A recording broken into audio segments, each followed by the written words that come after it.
আমাদের অনেক ভাইদের সমস্যা হচ্ছে তারা স্ত্রীকে ভালোবাসে কিন্তু মুখ ফুটে বলতে পারে না, আসলে নাই? বলবেন, বললে নিজেদের হৃদ্যতা ভালোবাসা আরো বাড়ায় দিবে কে? আচ্ছা, দেখেন রাসূল সাল্লাল্লাহু আলাইহি ওয়াসাল্লাম নিজের বউয়ের প্রশংসা কিভাবে করে। উনি বলেন, ইন্না ফাদলা আয়েশাতা আলান নিসাই কাফাদলি সারিদি আলা সাইরি তাআম। আরব দেশে একটা খাবার আছে, এটার নাম সারিদ। কাতারে আছে কিনা জানি না, আমি মিশরে খেয়েছি। আছে। আচ্ছা, কেমন যেন গোশত রুটি দিয়ে কয়েকটা স্তর করে পরে কেটে কেটে খায়। তো আমি তো মিশরের আল আজহার ইউনিভার্সিটি থেকে ব্যাচেলর করেছি।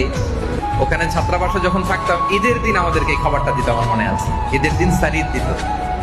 তো হঠাৎ জিজ্ঞেস করলাম, এটা আবার কি খাবার? বলে যে এটাই সারিদ। তো হাদিসে রাসূল সাল্লাল্লাহু আলাইহি ওয়াসাল্লাম বলেন, আরব সব খাবারের মধ্যে যেমনি সারিদ সেরা, নারীকুলের মধ্যে আমার বউ আয়েশা সেরা। তো উনি কি আয়েশা রাদিয়াল্লাহু তাআলার প্রশংসা করতে লজ্জা পাইছেন? তা আপনি লজ্জা পান কেন? প্রশংসা করবেন তো নাকি?